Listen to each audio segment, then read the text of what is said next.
Muito bem, estamos de volta com o Espaço Parlamentar, que hoje recebe o vereador Paulinho dos Condutores. Já passando, Paulinho, gostaria de fazer uma pergunta a respeito da greve da ambientalista que tivemos até um tempo atrás. Diversos coletores de lixo vieram aqui à Câmara Municipal, pediu auxílio da casa, pediu auxílio dos vereadores em relação a pagamento, a benefícios, diversas coisas que a empresa ambiental não estaria pagando aos funcionários, no caso. Paulinho, como que está essa situação? Foi resolvida? Ainda tem algo que se resolver? Como que está isso? Não, hoje está normal, né? Hoje está normal, né? Os trabalhadores não procurou a gente, não reclamou, então está normal, né? Mas ali foi, na realidade, eu acho que foi uma falta de responsabilidade da empresa, né? E a prefeitura alegava que estava em dias, né? Só que assim, né? A prefeitura, ela é coautora nesse processo, né? Eu acho que a prefeitura, na época, né? Eu acho que teria que ter tido um pulso mais forte com a empresa, né? E na realidade não foi isso que aconteceu, né? Diversas vezes a gente tentou conversar na prefeitura, né? E a prefeitura muitas vezes se eximia, dizendo o seguinte, né? A empresa ela tem um contrato, quem paga os trabalhadores é ela. Só que quando a gente chegava lá, ela dizia o seguinte, a prefeitura não está pagando o salário. E aí quem ficava nesse meio, né, são os pequenos, que são os trabalhadores, né? Ficava sem salário, sem o ticket de alimentação, né? E hoje ainda existe uma pendência muito grande ali com a empresa, né? A gente sente isso, né? Tem vários bairros que tem dia que fica sem coleta de lixo devido à empresa não colocar, né, os caminhões dela, muitos estragados no pátio, né? Fica lá. Então, assim, o que a gente cobra da prefeitura é que tem uma fiscalização mais rígida com a empresa, porque tem que estar no contrato, né? Quantos caminhões que ela tem que ter, quantos trabalhadores, você entende? Então, assim, quando o caminhão dela está quebrado, que não sai para a rua, quem perde é a população, porque está no contrato e aí tem que ter uma fiscalização rígida em cima disso para cobrar da empresa, né? Então, a gente sabe ali como que está, né? Existe uma CPI onde a gente está apurando vários casos de irregularidade, né, da empresa, e não são poucos, né, são vários casos de irregularidade, que a gente já está praticamente quase terminando. Agora, a prefeitura também tem que colaborar e não dá para continuar dessa maneira, né? E é isso que eu penso, né? Por isso que muitos projetos que a gente faz aqui, que acaba com essa farra dessas empresas que faz isso, né, melhora para a população, né? E aí a gente não consegue, né? Ela tem um contrato até de 2040. Agora você já imaginou até 2040 a população, os trabalhadores continuar desse jeito? Né? De 2 em 2 meses tem que fazer uma greve para que pague os trabalhadores. Né? Alguns bairros não vai fazer a coleta de lixo porque a empresa está com o caminhão fechado, com o caminhão quebrado. Né? Então isso é terrível para a população. Né? A gente cobra, né, mais responsabilidade, tanto da prefeitura, né, para que reveja essa situação, porque assim, se fala muito em relação a administração no passado fez um contrato até 2040, não dá para mexer. Qualquer contrato é passivo de mexer, existem as cláusulas, né? Então qualquer contrato é passivo de mexer, igual a da JTU. Né? Na calada da noite o prefeito foi lá, né, e deu mais 10 anos para a JTU, mas é passivo de mexer nesse contrato. Não dá para continuar do jeito que está e a população sendo prejudicada. Né? Portanto, é que na época da JTU, né, a gente fez na comissão aqui, né, a gente levantou todas as irregularidades que teve na assinatura do contrato, tudo a gente montou para o Ministério Público e, infelizmente, o Ministério Público arquivou esse processo. Né? Então, assim, não tem o que dizer que se o contrato é irregular, porque a Justiça arquivou. Né, arquivou dizendo que estava tudo legal o contrato da JTU. Então agora o que tem que acontecer? Tem que cobrar, né? Porque tem vários bairros que não tem ônibus, né? Igual a questão do ambiental, né? A empresa está aí com um contrato gigantesco e milionário desse, até 2040. Agora tem que pegar firme mesmo para que não continue dessa forma. Então, em relação à CPI da ambiental, queria saber a opinião do senhor a respeito da declaração do diretor-geral da empresa, o Gerson Pedro da Silveira Silva, que afirmou em depoimento da CPI da ambiental que a prefeitura, que as paralisações, né, os atrasos no pagamento dos funcionários e da cesta natalina se deviam até então, naquela época, por uma dívida da prefeitura de 9 milhões. Queria saber o que o senhor acha dessa declaração. Qual a opinião do senhor a Sim, respeito? ele alegou dessa dívida, né? Essa dívida, né, é uma dívida do passado, né, a qual a prefeitura, quando o governo do PSDB entrou, ela fez um acordo, né, e o que a prefeitura alega é que esse acordo está pagando em dias, né, e, segundo a empresa, esse é o imbróglio, né? A empresa alega que de lá para cá a prefeitura já acumulou uma dívida grande também em cima disso, né? É isso que nós estamos apurando na CPI, para ver se realmente, se essa dívida aumentou, se a prefeitura não está fazendo esse repasse, inclusive agora a gente vai pedir isso, né, desse parcelamento, né, é o que ele alega, né, que existe ainda uma dívida muito grande e se realmente essa dívida for constatada que existir, né, a prefeitura não está pagando esse parcelamento, como que está? Né? Então é tudo isso que a gente está apurando, né, no desfecho final para a gente saber, né, que andamento que está para que a gente possa encaminhar para o Ministério Público.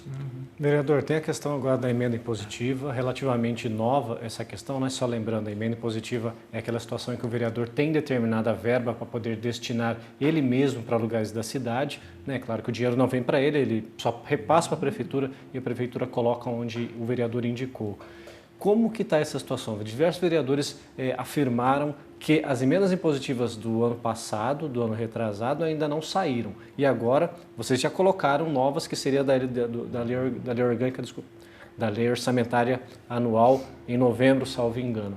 Está acumulando ou elas estão sendo despachadas? Como que acontece isso, vereador? E só para emendar, eu lembro que das suas específicas, as suas principais emendas eram para a saúde e para o esporte. Eu queria saber como é que está se essas emendas vieram, que nem o Márcio está colocando, e de que maneira elas estão vindo, como é que tá, para onde elas estão sendo destinadas? Não, né, assim, esse projeto quando foi feito no começo, né, eu votei a favor desse projeto, até gostei do projeto, mas infelizmente para nós enquanto vereador acho que foi até pior, né, porque a gente se comprometeu, a gente colocou essas emendas, né, em alguns lugares, né, mas infelizmente são poucos que receberam essas emendas que a gente mandou, né? Acho que só foi as entidades filantrópicas que receberam essas emendas, né? As entidades que prestam serviços sociais na cidade, mas para a área da saúde mesmo. Vou dar um exemplo aqui, né? O vereador Valmir mandou 200 mil, eu mandei 100 mil, né, para fazer a colocação no Rio X lá no Parque Meia Lua, né? Que é uma cobrança da população e a gente sabe na UPA do Parque Meia Lua, né?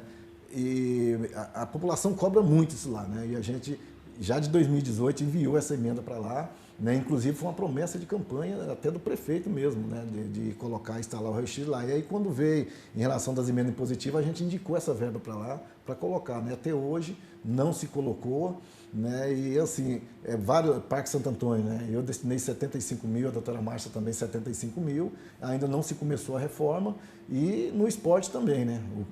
O esporte eu dediquei praticamente aí quase 80% das minhas verbas, toda no esporte, e infelizmente não foi investido em nada, né? O esporte foi pior de todas, né? Não investiu em nada, está tudo parado, as emendas, a gente pede pedido de informação e muitas vezes o pedido que vem para a gente não contempla, né? A gente fica pensando o que vai fazer e estamos continuando cobrando, né, da secretaria responsável, mas infelizmente das emendas impositivas quase nada, né, que a gente indicou foi feito até agora.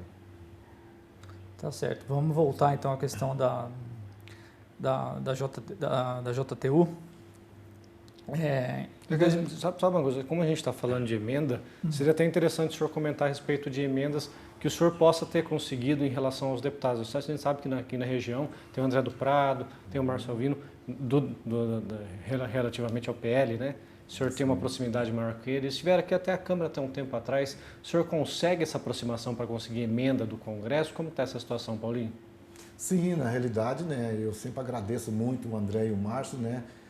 Eu acho que Jacareí aqui, muitas coisas que foi feito em Jacareí aqui, né, com a emenda dos deputados, que a gente vai atrás, busca, já fomos em Brasília várias vezes, São Paulo também, né, e assim, foi destinado muitas emendas para cá, né, para ajudar, tanto na área da saúde, como na infraestrutura, né, exemplo é agora, né, todo esse recap que está sendo feito aqui na nossa cidade, Parque Santo Antônio, Vila Garcia, ali no Santa Maria, né, Nova Aliança, foi tudo, né, com a emenda do deputado nosso André do Prado, de 2.700.000, né, que conseguiu junto ao governo do estado, né, e uma importante também foi quando a gente fez o projeto do MIT, né, Município de Interesse Turístico. Então, Jacareí todo ano recebe 650 mil reais, né? Esse ano passado, devido à questão ali do Mercadão ali, vocês acompanharam quantas pessoas caindo, se machucando, inclusive, o ano passado, no dia 7 de setembro, né, uma senhora lá de aproximadamente 70 anos caiu na minha frente e eu estava por perto ali, várias pessoas questionou, né?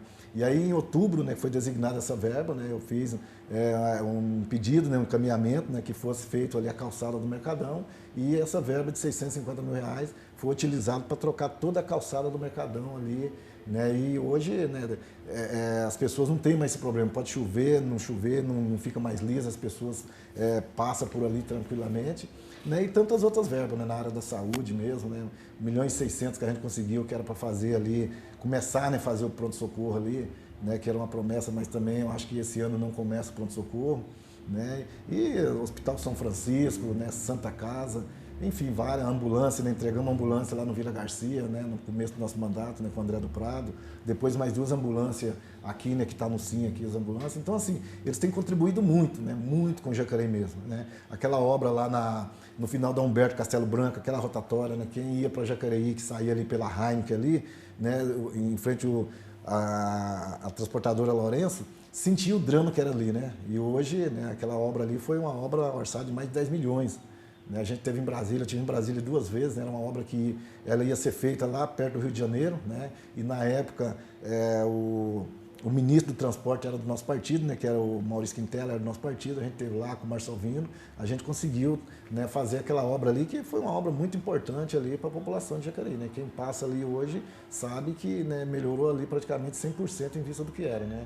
Então, assim, a gente agradece muito isso, tem dado um suporte muito grande aqui em Jacareí, né, no nosso mandato, né, e eu acho importante isso, né, muitas vezes a gente sabe que eles não são daqui, são de Guararema, mas nunca deixou de atender a gente, né, inclusive terça-feira eu estou indo de novo para São Paulo, né, semana retrasada eu estive lá e o André já anunciou, já mandou uma verba de 200 mil para investir no esporte aqui, né, e assim, é um compromisso que eles têm com o Jacareí, né, tem uma votação boa aqui e também para dar sustentação no nosso mandato aqui em Jacareí, né, então essas emendas positivas que vem dos deputados, né, tá dando para dar uma diferença grande aqui na nossa cidade.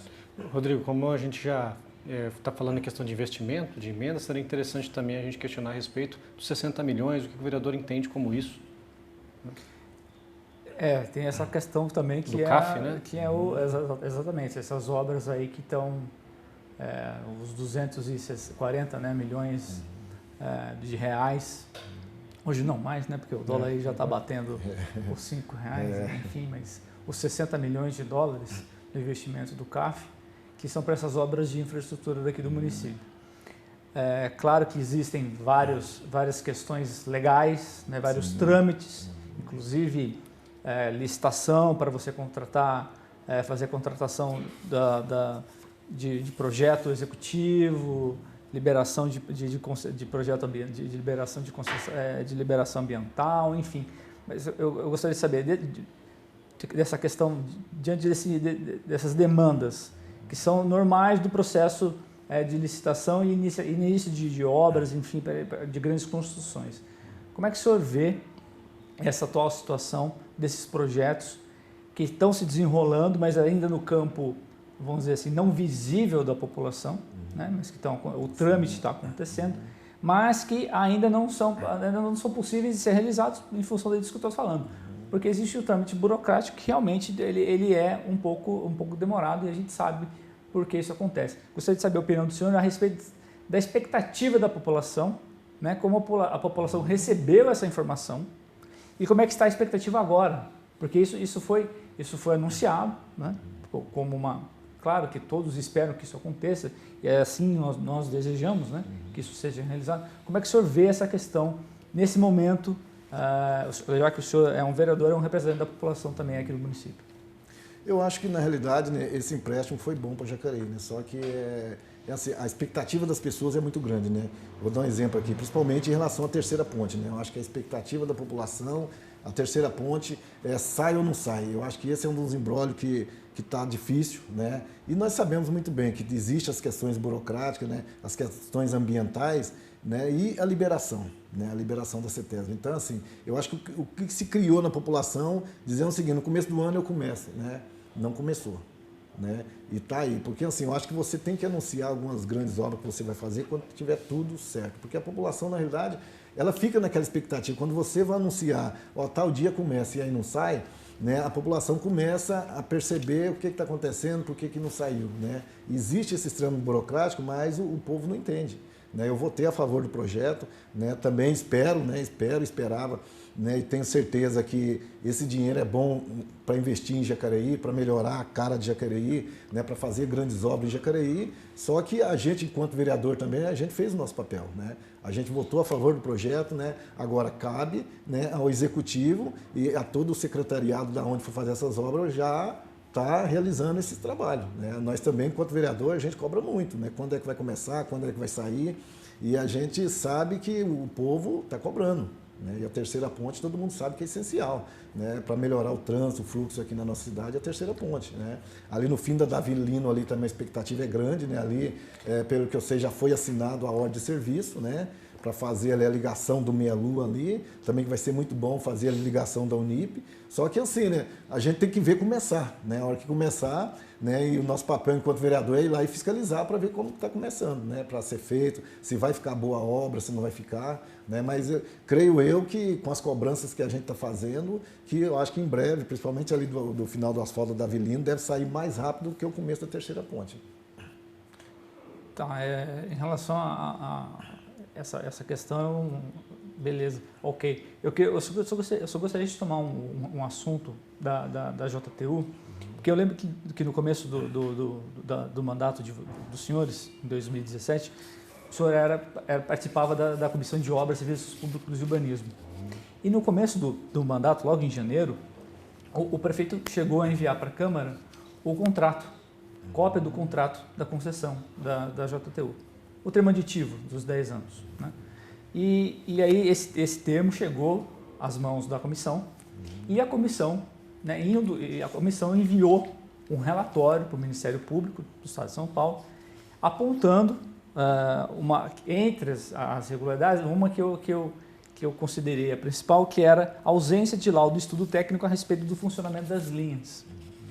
Hoje, atualmente, o senhor é membro, presidente, se não a principal, uma das principais comissões existentes num legislativo municipal, que é a Comissão de Constituição e Justiça, a qual passam todos os projetos que são votados no plenário aqui da Câmara. Vamos dizer assim, é uma comissão que avalia todos os projetos que vão ser aprovados, que vão ser reprovados, enfim, passam pela Comissão de Constituição e Justiça, a qual o senhor é o presidente. Se hoje chegasse um projeto aqui na Câmara, que seria de autoria do prefeito, para reajuste de tarifa reajuste de tarifa do transporte público, qual seria a posição do senhor em relação à Comissão de Constituição e Justiça? O meu posicionamento, Rodrigo, você contra. Você sabe por quê? Porque o que acontece hoje? Você sabe que toda vez que aumenta o preço da tarifa, ela manda uma planilha para a prefeitura, né? Para dizer o gasto dela com cobrador, com motorista, manutenção de oficina e tudo mais, né? E aí eu sempre questionei, inclusive já fiz vários pedidos de informação, não fui muito contemplado. E assim, o cobrador hoje ele tem um salário, né? Ele tem um salário, recebe alguns benefícios, como ticket e outra coisa, né? E hoje a JTU ela tem praticamente 60 jovens aprendizes trabalhando na catraca, né? Que um jovem aprendiz trabalhando na catraca, e não tem mais figura do cobrador ali. Então, se você calcular que quando ela entrou com a planilha de custo pedindo o aumento baseado em X número de cobrador, hoje ela já não tem mais esse número de cobrador, né? E aí, se ela entrar com qualquer pedido de aumento de tarifa, ela vai ter que colocar a planilha, certo? Eu quero ver essa planilha, quantos cobradores tem, para confirmar com o sindicato se realmente tem esse cobrador, porque o jovem aprendiz hoje, na minha opinião, eu não sou contra, eu acho que é até importante, mas é assim, numa empresa de ônibus, é terrível, porque assim, ele tem que fazer 4 horas, mas se ele estiver numa linha longa, lá no Pagador de Andrade, deu o intervalo dele, ele não vai vir de lá aqui a pé. Você entendeu? Ele tem que vir cobrando e não paga-se hora extra. Então, tem uma discrepância muito grande aí, certo? E assim, não dá lanche, não dá nada, né? E o salário, se não me engano, não chega nem salário mínimo. Porque é como se fosse um estagiário, né? Como um se fosse estagiário, exatamente, você entendeu? Mas pior, né? Porque o estagiário ainda está junto com você. E o nome já diz jovem aprendiz, é para você aprender, não é para você fazer, né? E ali do lado dele tem que ter o profissional, que é o cobrador, né? E não tem esse profissional, quer dizer, a empresa está ganhando em cima disso, né? Então, assim, eu acho que hoje, aqui em Jacareí, o preço da passagem já é praticamente um dos maiores, né, que existe aqui no Brasil. Acho que Jacareí e São José é muito elevado o preço da passagem. E o pior de tudo, né, que eu sempre cobrei, a empresa aqui ela não faz um transporte atento daquilo que os passageiros precisam, né? Um exemplo, a linha do remédio, não tem ônibus. A linha do remédio não tem ônibus. Santa Paula, né? Você desce ali na beira da pista para você ir lá no fundo de Santa Paula, não tem ônibus, né? Então, vários bairros que não tem ônibus, Zé Teodoro ali, sacrifica o pessoal do Maria Amélia para ir lá, né? Rua Aliança não tem ônibus, Vila Formosa não tem ônibus, né? Então, assim, o pessoal aqui, né, não consegue girar. Agora, eu sou claro em dizer a importância que é de quebrar o monopólio da JTU aqui na nossa cidade, aí senão vamos começar a ter um transporte melhor. Porque muita gente fala assim, mas quebrar o monopólio significa duas empresas. É melhor para a população e é melhor para os trabalhadores. Hoje o motorista que sai da JTU, ele não entra em empresa nenhuma mais aqui em Jacareí, porque as empresas que tem aqui, a maioria é da JTU. Se criou um cartel, e não é só aqui não, você entendeu? Empresas de ônibus, no Brasil inteiro, elas se criam um cartel muito grande, difícil de você entrar, certo? E aí que eu falo, e quando mexe com essas empresas, todo mundo fica com o pé atrás, tem medo, mas não tem que ter medo, certo? Uma cidade de quase 250 mil habitantes, uma empresa só, detendo monopólio, se tivesse a contento da população inteira, em todos os bairros, Veranejal, Remédio, fazendo serviço, trabalhando, concordo, vamos lá, a empresa está atendendo toda, mas não atende toda a população.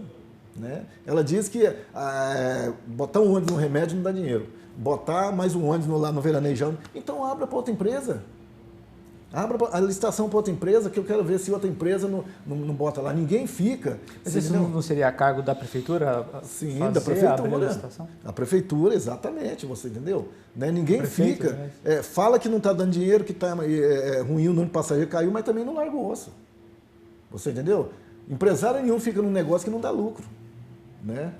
Fica num lugar que não dá lucro. Então, assim, abre, então, coloca mais uma empresa para fazer. As empresas que entraram não faz nessas linhas mais longas, faz. Né? O que não pode continuar é deixar a população sofrendo, sem ônibus nos bairros, andando a pé, né? Andando distância longa, né? Para pegar ônibus. Muitas pessoas perdem até emprego. Veranejal tem pessoas que perdem emprego porque vai numa fábrica, você mora no Veranejal, mas só tem um ônibus lá. Né? Qual patrão vai dar um emprego para um cara que só tem um ônibus só? Que ele não tem condições de chegar no horário certo do serviço. Então, isso dificulta a vida das pessoas. Né? Então, eu acho assim, já que ela não quer fazer, vamos abrir então. Vamos botar outras empresas para fazer. Né? Então, eu acho que assim, teria que quebrar o monopólio, né? Teria que mexer nesse sistema de transporte aqui de Jacareí, botar outra empresa aqui na nossa cidade, que era bom para os trabalhadores e para o passageiro, porque aí tem a concorrência, você conseguiria dar uma visibilidade melhor para o transporte. Obrigado, vereador. Paulinho, muito obrigado por ter aceitado o convite para participar do Espaço Parlamentar. A gente agradece também a presença do jornalista Rodrigo Vieira e agradece também a sua presença. Esperamos que você tenha gostado do Espaço Parlamentar com o vereador Paulinho dos Condutores. Continue aí com a gente, TV Câmara Jacareí, a TV pública da cidade.